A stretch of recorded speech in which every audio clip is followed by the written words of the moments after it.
Bismillahirrahmanirrahim. I'lam, ketahuilah, annahu yanbaghi likulli mukallafin, bahwasanya sesungguhnya selayaknya bagi tiap-tiap mukallaf. Tiap-tiap mukallaf, mukallaf ini artinya orang yang sudah dibebani syariat.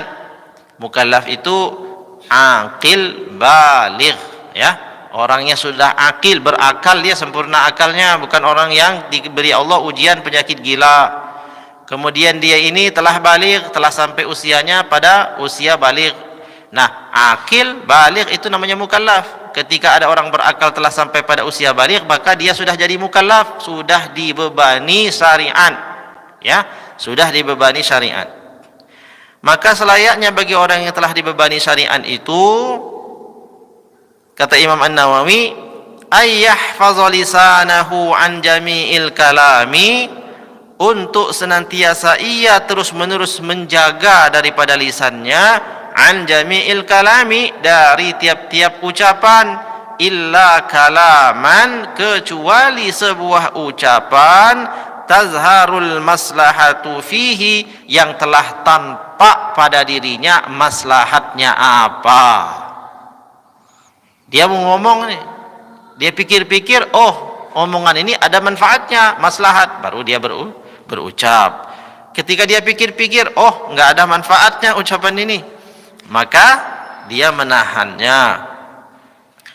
Wa matastawal kalamu wa tarkuhu fil maslahati fas-sunnatu al-imsaku anhu. Maka jikalau ia berpikir bahwasanya ia berucap tentang suatu ucapan itu maslahatnya sama dengan dia diam. Umpama ada orang mau berkata, kata-katanya yang akan ia ucapkan dia pikirkan dulu, oh ini ucapan saya ini ada manfaatnya, maslahatnya. Tapi ketika saya diam, itu juga ada maslahatnya. Maka sunnah memilih diam, tidak memilih berkata.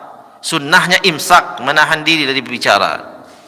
Jadi wa matastawal kalamu wa tarkuhu fil maslahati fas-sunnatu al-imsaku anhu. Kalau dia mikir-mikir, ternyata ucapannya ini manfaat buat orang, tapi kalau dia diam juga sama manfaatnya. Baik dia bicara atau tidak bicara, sama-sama manfaatnya, maka dia lebih dianjurkan untuk diam saja. Karena setiap ucapan ini ketika sudah dibuka, mungkin saja akan terselip sesuatu yang tidak maslahat lainnya. Ya, jadi begitu. Kalau orang mau berkata, kalau dia diam manfaat. Kalau dia berbicara tentang sesuatu itu manfaatnya sama, maka dia diam saja. Tapi kalau dia pikir maslahatnya lebih banyak daripada diam, maka barulah kemudian ia berbicara terhadap satu perkara itu.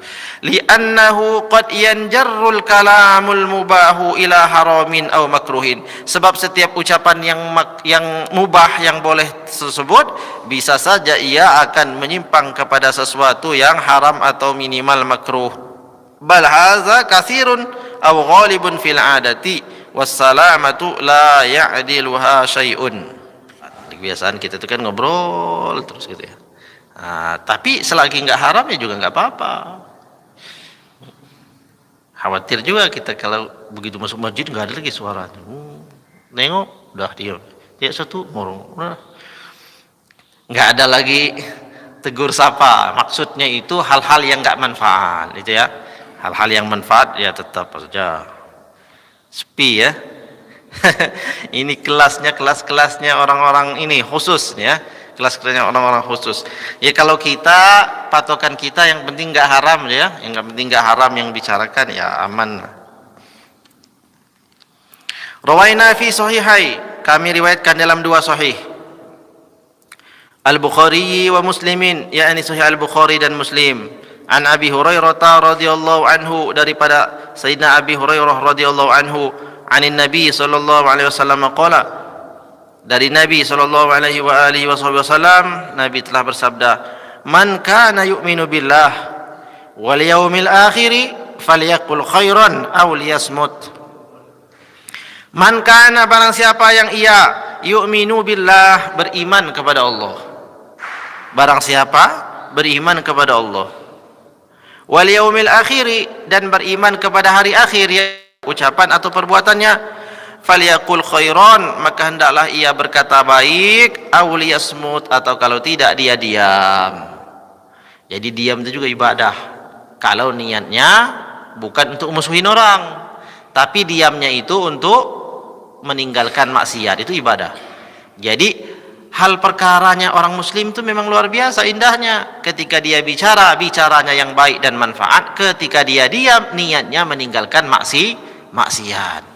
Karena ada juga diam yang berdosa, diam nggak negur orang karena di dalam hatinya ada kebencian. Lah ini justru dicatat diamnya sebagai suatu perbuatan buruk.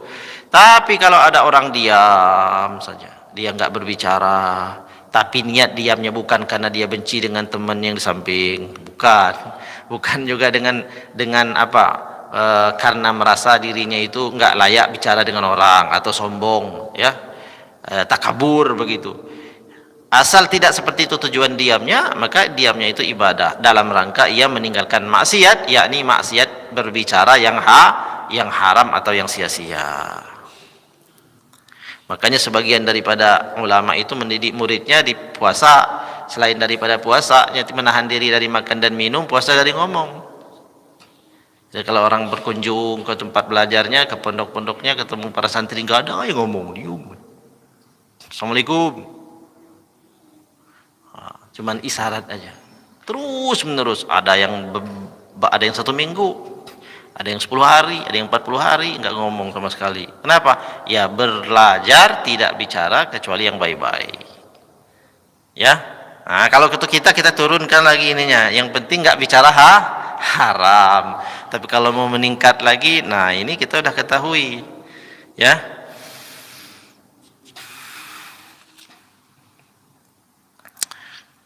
Jadi barang siapa yang beriman kepada Allah Subhanahu wa taala dan beriman kepada hari akhir, falyaqul khairan, hendaklah ia berkata yang baik, aw liyasmut, atau dia diam. Orang beriman kepada Allah itu kan artinya dia iman Allah itu memang punya hari yang namanya hari pembalasan. Dia yakin. Kalau yakin dengan hari pembalasan, maka dia akan percaya bahwa semua perbuatannya akan ada balasannya. Wal yaumil akhir, dan orang yang beriman pada hari akhir, dia meyakini bahwa dirinya sendiri hidup itu akan ada akhirnya. Lebih daripada itu, seluruh kehidupan ada akhirnya, dan akhir itu maknanya adalah berakhirnya kesempatan orang untuk beramal. Pada hari itu tidak lagi ada amal, yang ada adalah pembalasan daripada amal. Nah, orang yang yakin dengan pembalasan daripada amal, maka dia ini lebih baik berkata yang baik-baik atau diam. Ketika berbicara dia baik, itu amal dia. Ketika dia diam, niatnya meninggalkan maksiat, maka itu juga amal bagi dia. Jadi nggak ada satupun perbuatan kita ini kalau kita dasari dengan ilmu yang nggak ada nilai ibadahnya. Bahkan tidur sekalipun orang yang ngorok daripada ujung sampai ujung dengar itu, justru itu dinilai sebagai ibadah yang luar biasa dan pasti ikhlas. Ada nggak orang tidur nggak ikhlas?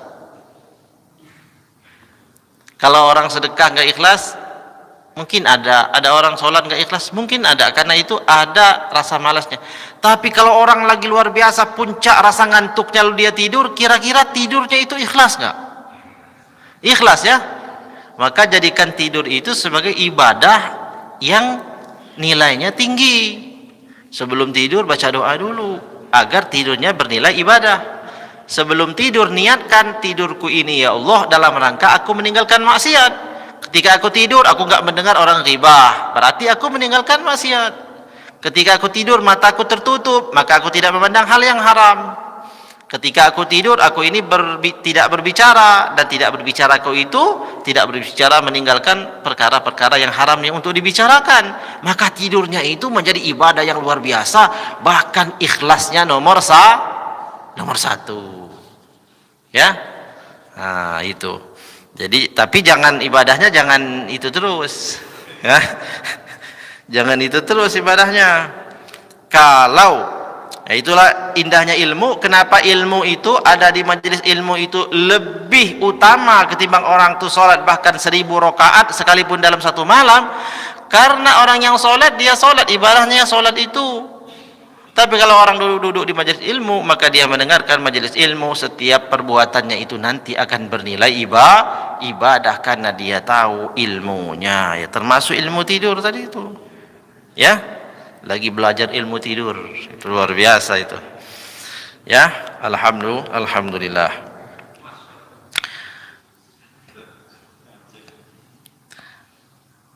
Apalagi kalau pada ibadah diganggu setan, mimpi buruk. Ibadah lagi itu. Dia melawan daripada gangguan setan dalam mimpinya. Yang penting sebelum tidur dia berserah diri dulu kepada Allah. Allah tambah lagi ibadahnya, melawan setan di dalam tidur. Tapi menang ya, jangan kalah.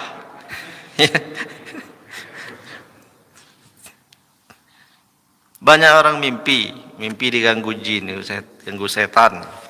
Tapi dia kalah dalam mimpinya.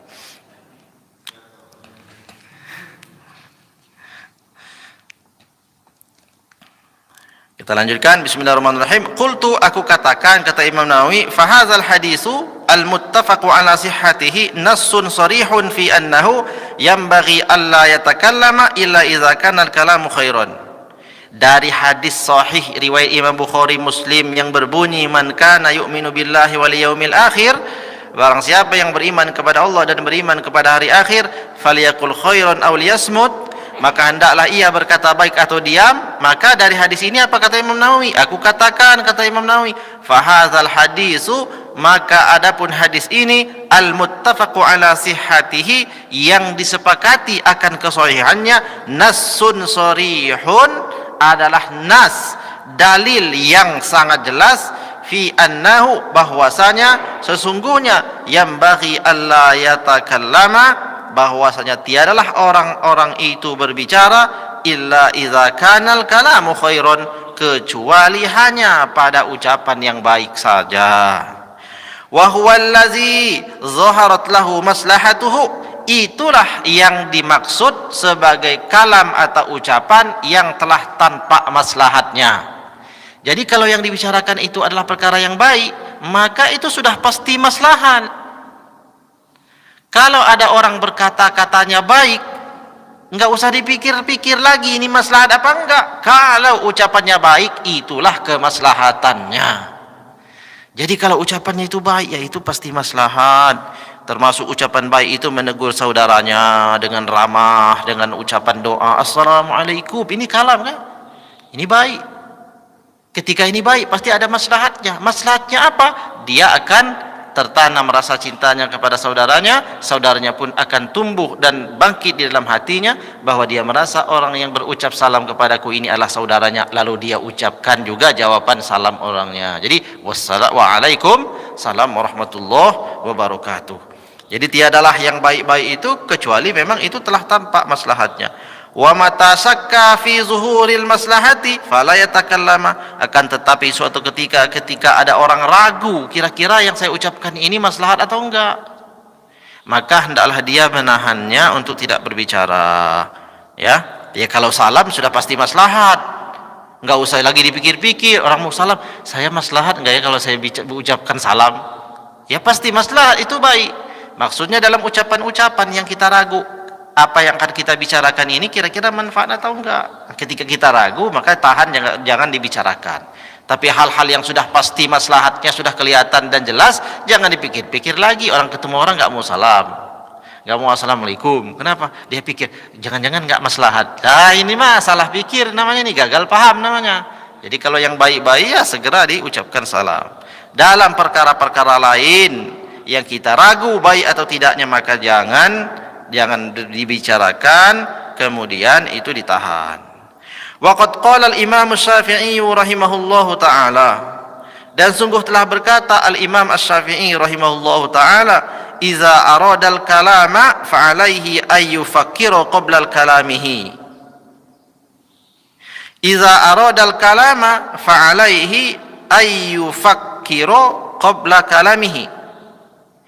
Apabila seseorang ingin berkata-kata, ya ini ingin berkalam, fa alaihi ay yufakkiru qabla kalamihi, maka atasnya hendaklah ia memikirkan apa yang akan ia bicarakan sebelum ia ucapkan. Nah, inilah rumus yang kita kenal di masyarakat, berpikir sebelum bicara.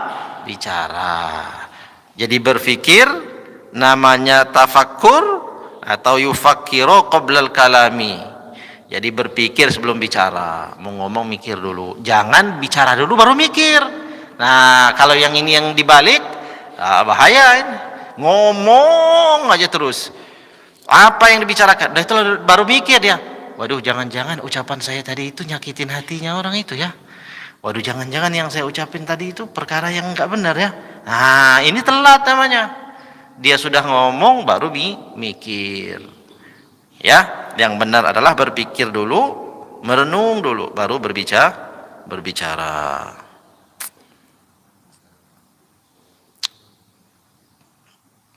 Fa in zaharatil maslahatu takallama.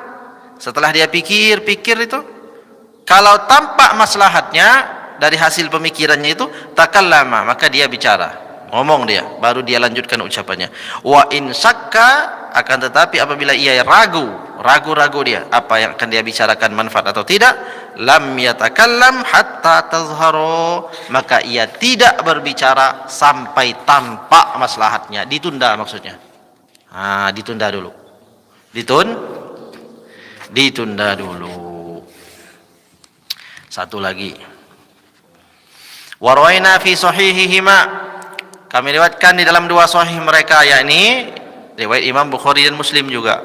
An Abi Musa al-Ash'ari radhiyallahu anhu qala, daripada Sayyidina Abi Musa al-Ash'ari, seorang sahabat Nabi. Abi Musa al-Ash'ari adalah sahabat Nabi yang paling merdu suaranya ketika baca Quran.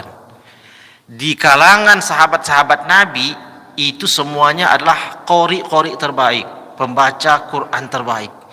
Tapi Nabi sangat tersentuh dan sangat takjub ketika mendengarkan baca Qurannya Abi Musa al-Ash'ari. Jadi ada Ibnu Mas'ud yang terkenal dengan suara yang begitu indah dan begitu menyentuh hati orang yang mendengar baca Qurannya. Yang kedua adalah Abu Musa al-Ash'ari. Nah, Abi Musa al-Ash'ari ini dikatakan adalah yang nomor satunya. Nomor duanya Abdullah bin Mas'ud atau Ibnu Mas'ud. Nah, hadis daripada riwayat Abu Musa al-Ash'ari, berkata Nabi, berkata Abu Musa al-Ash'ari, qultu, aku berkata, kata Sayyidina Abi Musa al-Ash'ari, ya Rasulullah, wahai Rasulullah, ayyul muslimina afdalu, orang muslim yang paling utama itu yang kayak mana? Orang muslim mana yang paling afdol ya Rasulullah? Ini bertanya ini, para sahabat ini kalau nanya ada tujuannya, dia ingin berlomba-lomba jadi yang terbaik itu. Bukannya sekedar nanya aja, nanya terus, tapi yang ditanya nggak pernah diamalin. Nah, ini Abu Musa al-Ash'ari nanya, ayyul muslimina afdal, ayyul muslimina afdalu ya Rasulullah, orang muslim itu yang paling bagus amalnya yang mana gitu.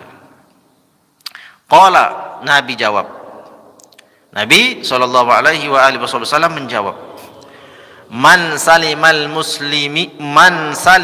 muslimuna min lisanihi wa yadihi. Orang muslim yang paling baik itu, wahai Abu Musa al-Ash'ari, kata Nabi, adalah siapa yang orang-orang muslim yang lainnya selamat dari lisan dan tangannya. Ini orang muslim yang paling baik. Jadi orang muslim yang paling baik adalah orang muslim yang ketika dia bicara menyenangkan hati orang, ketika ia bergerak tiada ia merugikan orang lain. Ketika ia berbicara, orang lain akan tersentuh dan orang lain akan merasakan kebahagiaan, semangat hidupnya. Atau kalau dia tidak bicara, maka tujuannya meninggalkan maksiat.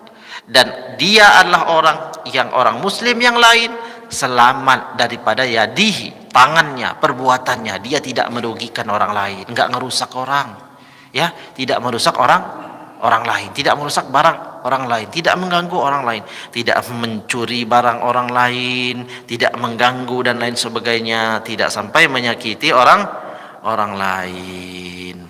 Maka inilah hadirin yang dirahmati Allah Subhanahu wa taala, pentingnya daripada kitab Hifzil Lisan, yakni menjaga lisan. Semoga kita semuanya diberikan Allah kekuatan untuk menjaga lisan kita. Amin amin amin ya rabbal alamin.